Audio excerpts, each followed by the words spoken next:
মুসলমানদেরকে হাঁকানোর জন্য বদ্ধপরিকর। আমাদের যিনি মুখ্যমন্ত্রী, আল্লাহ তাকে আরও কঠোর করুক, অত দয়া নাকবো না করে, তাই না?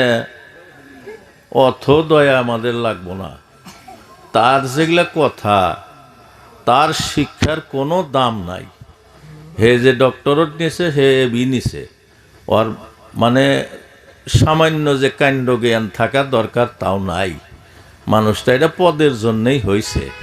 তো যাই হোক, আল্লাহ যেন তাকে হেদায়েত দেয়, বদ্ধ করা যাবে না। তাও আমাদের বাদশাহ, আমাদের আসামের তিনি বাদশাহ, বাদশাহ নিদয়া, আল্লাহ যেন তারে দয়া দান করেন।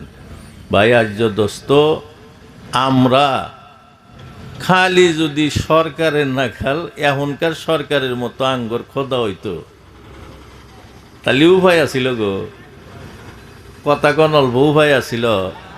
কিন্তু মহান আল্লাহ বহুত দয়াবান, শুকুর গুজার, তার শুকরিয়া আদায় করে আমরা পারবো না।